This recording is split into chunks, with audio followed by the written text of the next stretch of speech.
Yes, I'm black. I've kind of had my fair share of situations where I've had to act my color in situations that I didn't want to. So I've kind of developed this sense of self or black. Not as in NIGGA, but more or less just sit the down. When I was in 8th grade, I had this chick in there named, let's just call her Brooke. Brooke Somethingville was an individual that wasn't too keen on black people. And the issue with Brooke is that she was in all of my classes. I hope it's not too hard to imagine, but I was a little awkward in middle school. I was 6'1" for no reason in the 8th grade, and I didn't know how to be tall.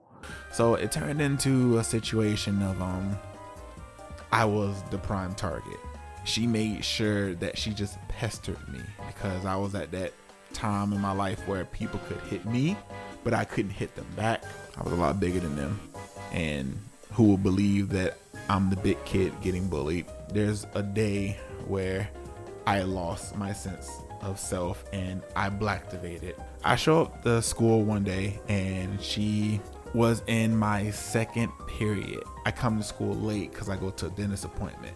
I even have McDonald's. It's still hot. When I used to eat McDonald's, now it's not so good to eat it no more. I'm enjoying my fries. I come into class. She looks up at me. The teacher looks up at me, and everyone's silent, and I don't know what's going on. I don't think nothing of it. I sit down. I pack my things. I'm saying, you know what? Whatever. As soon as I sit down, I get called up to the teacher's desk, and I'm told, get out. I don't know what I did, but she's like, get out. You know what you did. So she tells me to get out, and I don't understand. I'm trying to argue back, like, I just got here. I tried not to be disrespectful, but I was like, bitch, I just got here. I had an attitude problem, and anytime I lost cool, it was a big deal. And as I'm packing up my stuff, because I'm upset, I'm angry, I just wanted to eat my fries, so I'm already agitated. Brooke comes up to me. She's like, hey, Javon. Bitch, don't talk to me. You don't have nothing else to say to me? What else do you want me to say to you? No, I don't have nothing else to say to you. So now I'm getting mad because I feel like now she's trying to press my buttons. So she keeps going. She's like, I told her that you tried to force me to do sexual favors for you because you're bigger than me. And she believed me because you look like the type. Now I'm upset because I know, like, the more I go back and forth with her, the more it's gonna make it look like I'm just mad because she snitched. Brooke was not what you would call a elegant young lady. She was very chalky looking.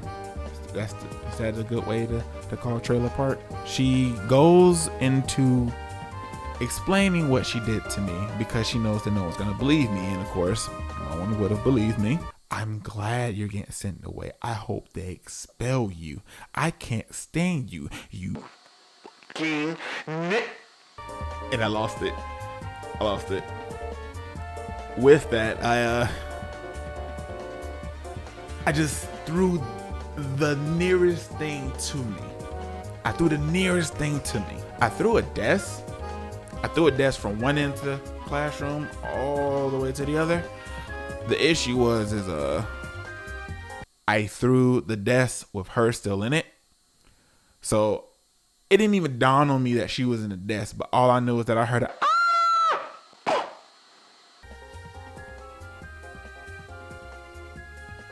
As soon as the loud thud happens, it shakes the wall. I have a cousin next door. She comes through the little door. There's a little door separating the classrooms for some reason, and she just so happens to come through. And she's like, hey, Miss Cannon wanted to know if everything was, oh, we going to jail. Bitch, what do you mean we? She goes, and I quote, because you just threw a white woman and I have to help you cover it up, which makes me responsible too. I didn't know what to say to that. I guess I was flattered. Let's just say I got sent to the principal's office with security there now, because now they looked at me as an endangerment, and they said, how could you used to be so responsible, you was such a educated young person, which is a lot of cold words of saying you was a good nigga. With that, I'm in the principal's office and they're calling my mom, which that's, to me, that's the biggest punishment, because please don't call my mom. You can expel me, but bro, don't call my mom. So they call my mom. She just left the school 15 minutes ago. So she's already across town, and now she has to come back. She comes back, and all I get is the death stare.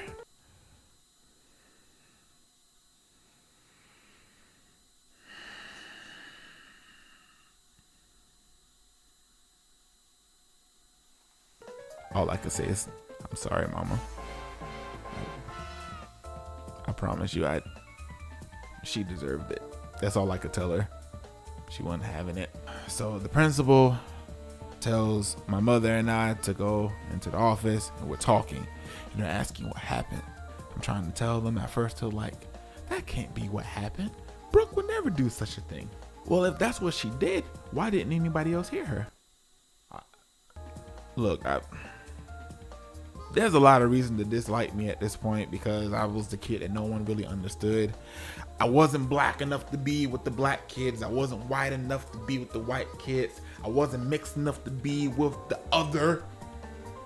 So here I am. So I explain my story, and the principal doesn't really give me a lot of encouragement that I'm gonna get out of this unscathed. Brooke and her mom comes in, and they go in to the office, and they're going back and forth, back and forth, back and forth, and my mom and they're just sitting there silent, because she's giving me the death stare. She's giving me the whole like Luigi stare, like I know I'm gonna fuck you up when you get home type of stare. And I'm just trying to think about how many sweatpants can I go pull out of the laundry before I get his ass whooping. Next thing I know, I hear, "You're racist," out of the principal's office, and I don't know where it came from. Now, all these individuals in the principal's office at this time, they're all white, but I heard, "You're racist." Brooke and her mom come out. They're angry. They're still yelling at me. They're yelling at the principal. She's suspending Brooke for a hate crime, because she actually believed me, because it was so far-fetched that I couldn't have been making it up. Now, this is also the same school that has an annual Hit a Cracker Day. She says, I've heard a lot of excuses and a lot of made up things and reasons to start racial tension, but this sounds so left field that I have no choice but to believe you. So I escaped this potential racial situation where I lost my composure, and I Blacktivated. Then this was the first time that I realized that, because I don't use it all the time, the Blacktivate, that maybe I can pull out just a little bit for them to be like, this must mean that he's serious. That's the story of the first time I Blacktivated. I've had to do it a couple more times in my life, but to tell you guys the ending of this story, I still end up getting my ass whooped when I got home. Not because I did something wrong, but because she had to come back to the school.